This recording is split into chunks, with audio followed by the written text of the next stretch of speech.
InsyaAllah paling dengar. Paling dengar. Waktu baik tadi tu. Waktu ayat tu. Dulu ayat benih ada pada insyaAllah.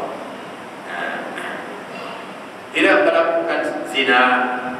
Kamu tidak ulanglah zina ni. Perkara yang jijik, perkara yang kotor, perkara yang payah kita nak ulas.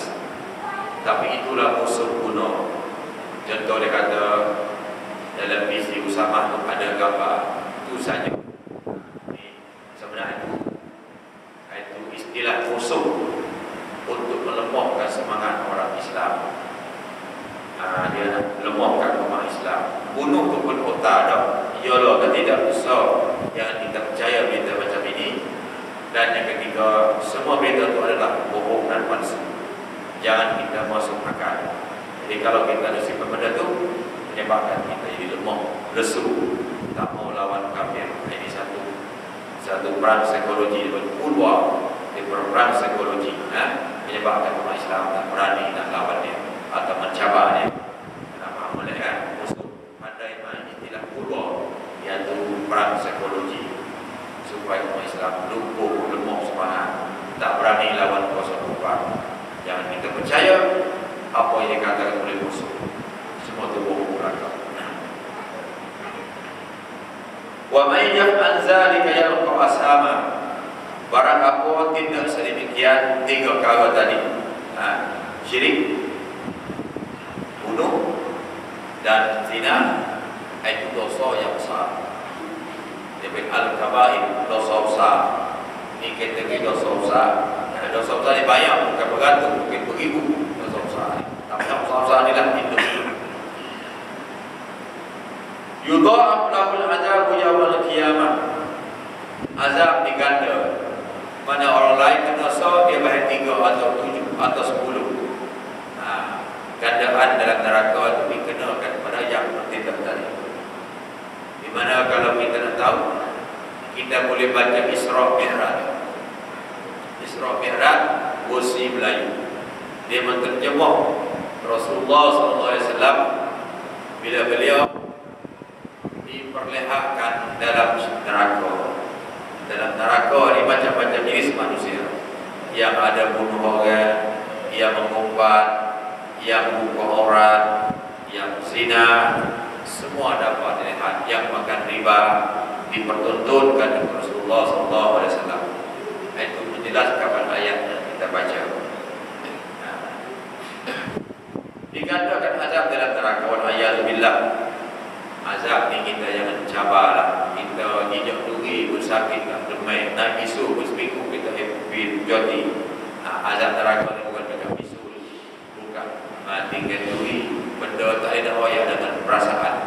Jadi kalau kita wasa duri, bersakit dah, janganlah mencabar kuasa ini.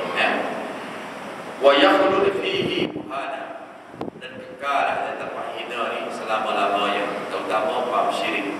Syirik ni kekal. Tak dapat dikeluar. Sebab itulah baik apa kita kena tahu benda-benda yang boleh jadi syirik. Di antaranya lain pada i'tikad disebut izam. Izam ni maksudnya nama-nama bentuk pahaman. Bentuk pahaman. Contoh kita kapitalis, komunis, sekular. Ini benda-benda murtad. Benda murtad. Boleh bawa pada murtad. Pahaman komunis murtad. Pahaman sekular murtad. Pahaman kapitalis murtad. Itu kena bahaya. Bukan ayam pek nombor 10, ayam pek nombor 50. Hak besar ni dah ada pula. Sekular, kapitalis, sosialis, komunis. Inilah paling bahaya sekali. Ini anak-anak Rotary, Primazo, ini bahaya. Mau dulu bakal, dua bakal, siapa ada Rotary? Mai meeting. Tak payah ada Rotary. Rotary siapa? Lain siapa? Kalau pun kita meeting. Meeting apa yang tak bodoh tapi. Siapa bi? Lain. Siapa bi Rotary? inilah kita jangan keliru. Ini jelas. Apalagi kecil ini panjang kita.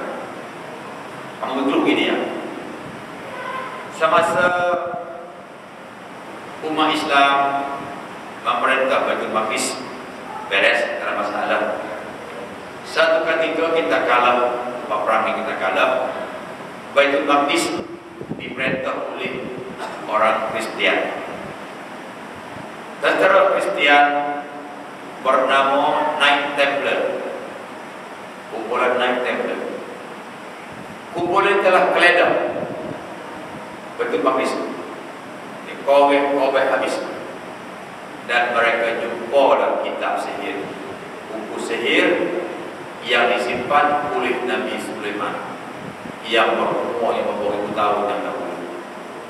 Jadi mereka jumpa buku ini, mereka terjemah ke dalam satu buku lain pula, mereka salin.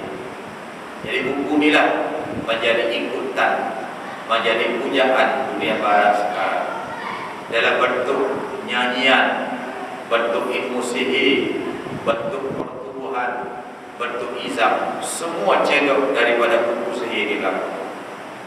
Terutama kumpulan rock, daripada black metal, kumpulan nyanyi. Kalau Indonesia lebih kumpulan dewa, sudah tukar pakai baju, mata seputih. Itu simbol Freemason, simbol Dajjal. Freemason Dajjal, mata seputih, itu Dajjal. Tapi itulah kita di baju Maya pula, pakai di baju, buat di stocking, buat simbol. Ini izam dia panggil. Ini izam. Itu kalau kata ulahan itu gimana pada habis ini ya. Izam ini cukup bahaya sekarang. Menggunakan bahasa isyarat, angka 2 putung, 3 putung, tengek, tongok, macam-macam lah. Jolok itu semua tu dicedok daripada buku tadi, buku yang dijumpa oleh kumpulan Knight Templar tadi. Siapa ada internet, Knight Templar, cari ni malam kembali. Knight Templar, Knight pisau lah. Kumpulan tu lah. Dan mereka ni sekarang mereka berusaha nak bina haikal Solomon atau rumah.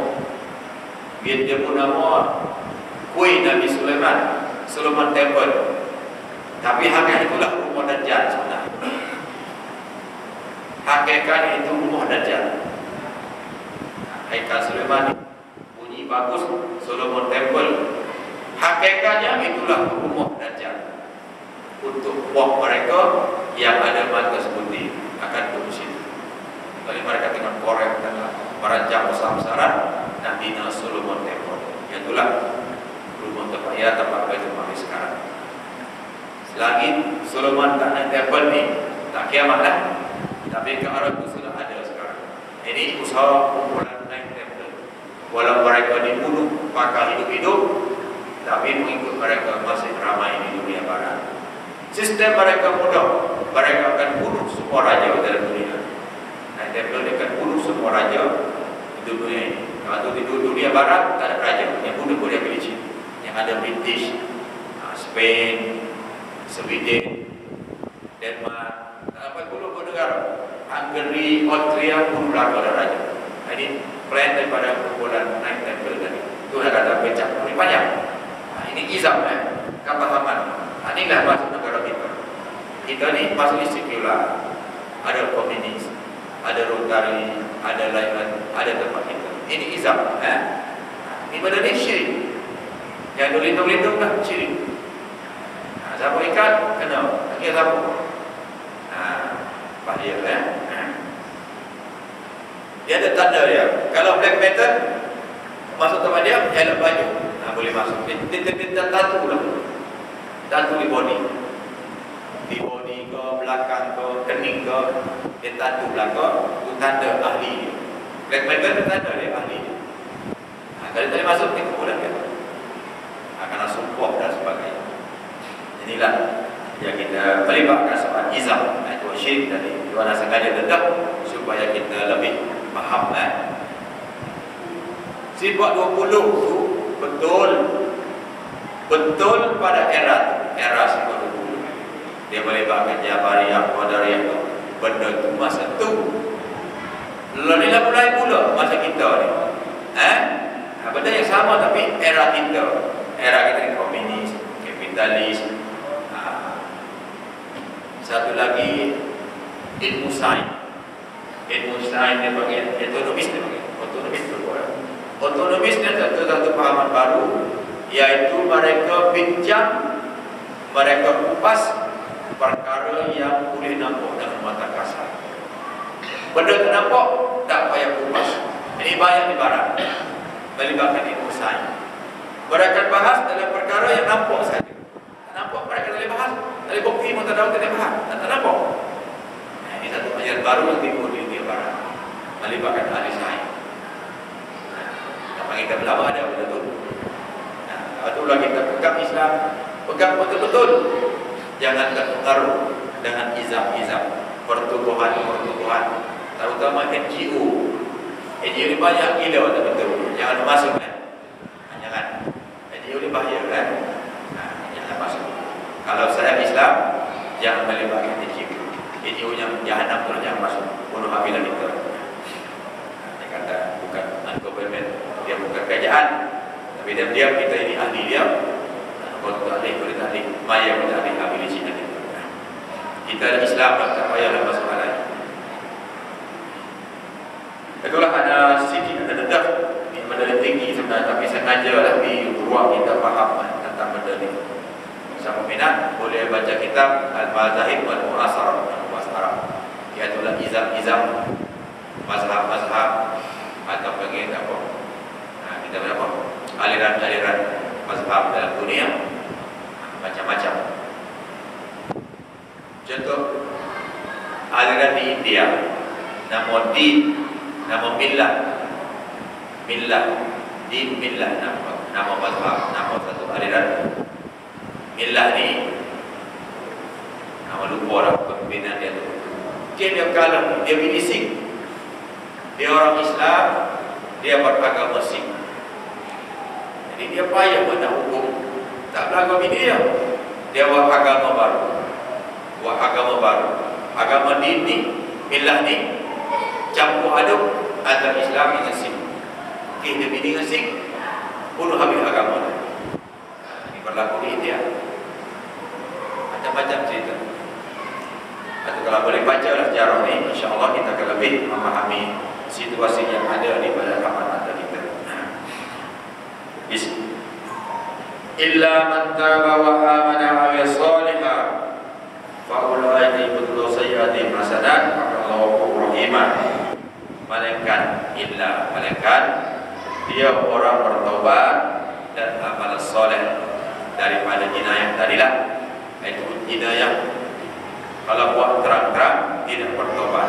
Tapi kita bertaubat, taubat daripada bunuh orang. Contoh kita baca hadis yang bunuh 100 nyamuk. Jelas itu hadis sahih. Dalam Islam dosa besar bila taubat Allah ampun. Dua kisah. Kisah pertama, seorang lagi warga Israel yang bunuh 100 orang.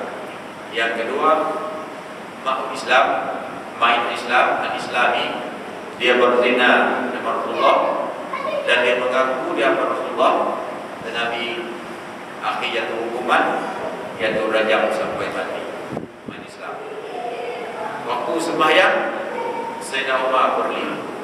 Waktu dia mayat, boleh mati zina, mati kena rajam. Bila sembahyang, Sayyidina Umar berlima. Sayyidina Umar suka. Nabi kata suka apa Sayyidina Umar? Umar tak mayat, apa orang ni mati kena kita rajam dia sampai mati. Mungkin ada dalam masyarakat kita tak gamuk dan mayat. Baik itu dijilat dan kata Rasulullah, wahai Umar, dia sekarang ada dalam syurga.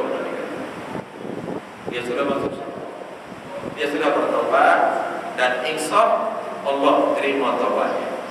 Sedangkan kita ni belum betul lagi. Nabi kata kalau mana syurga ke neraka, dia sudah Allah terima makbul taubatnya. Taubat main Islam. Itulah hadis hukum hujah kepada kita. Kita buat dosa, bila bertaubat terima taubat kita, taubatan nasuha. Masuk sini ya. illa man taba wa amana wa salihah. Maknanya baiki track record. Kita ni boleh baiki perangai kita dan kita itulah taubat daripada melakukan dosa.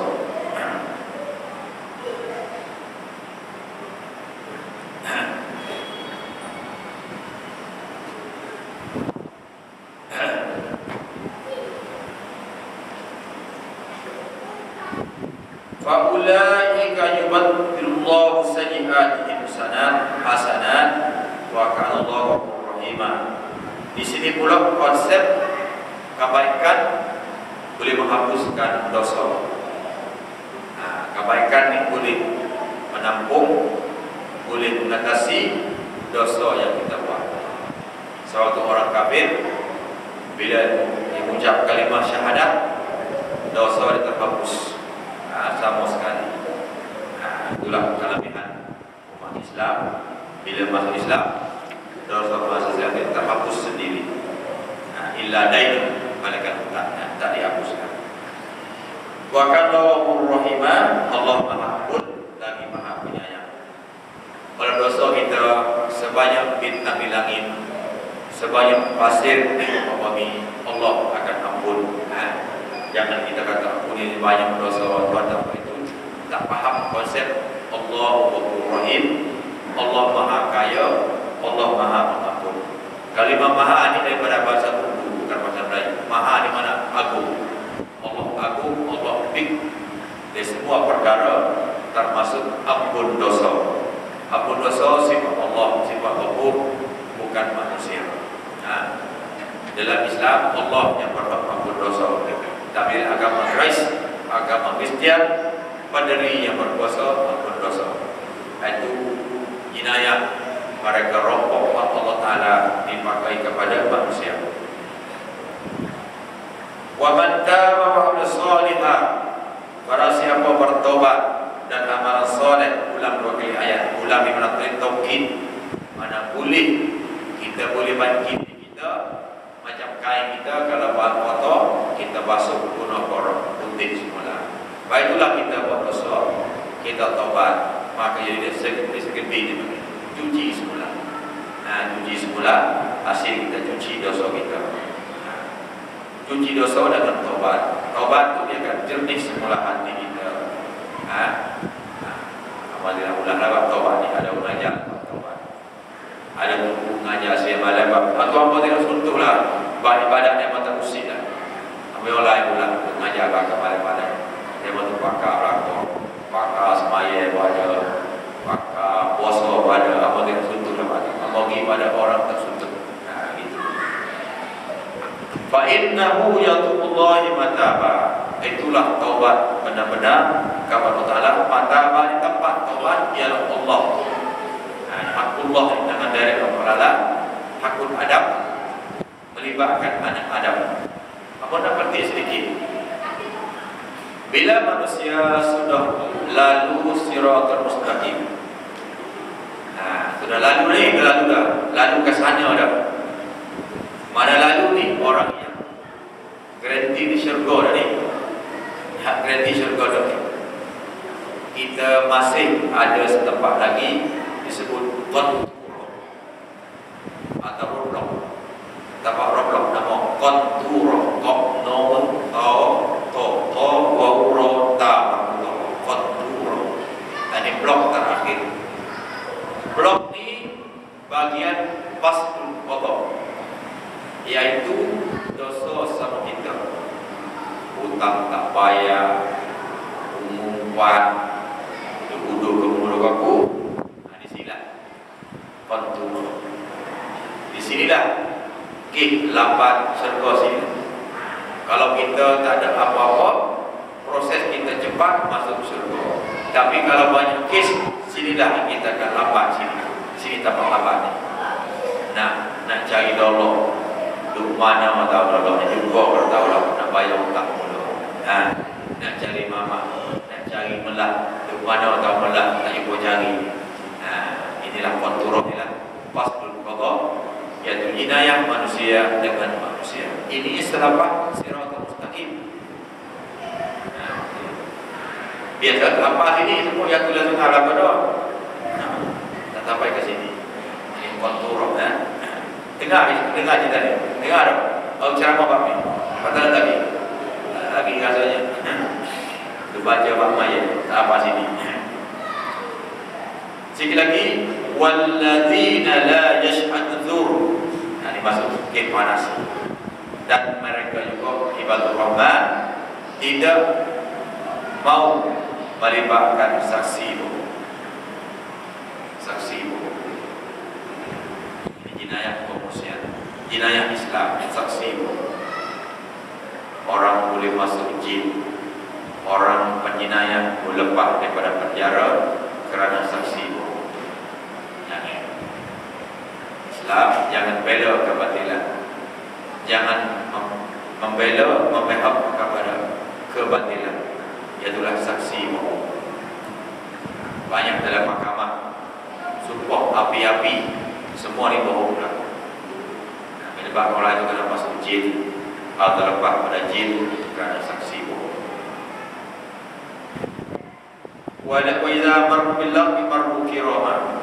Satu lagi, bila melalu tempat lagwi, lagwi mana tempat tak ada faedah lah. Kita lalu tempat lagwi ni tempat yang tidak mendatangkan faedah. Kalau kita nak tempat buah kursi, wakaf-wakaf yang bermain, nama atau wakaf yang mau kecik duduk atau wakaf.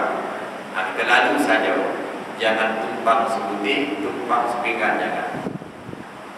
Kita lalu saja. Kalau orang kecil Pak lalu ada hadis Rasulullah SAW. Jadi lalu duduk tepi jalan ni ada hadis. Mungkin banyak cerita ni, mungkin insya-Allah mudah dapat masa kita baca dah. Itulah saja. Jadi minggu dapat lebih panas. Jadi kita ulas bab saksi bohong dan cara sosial mengikut budaya Islam. Bagaimana kita membawa diri dalam sehari semalam ini supaya kita tidak terlibat dengan majlis-majlis yang tidak berguna dan beri kesan sampingan kepada kita. Wallahu a'lam. Auzubillahi minasyaitonir rajim. Bismillahirrahmanirrahim.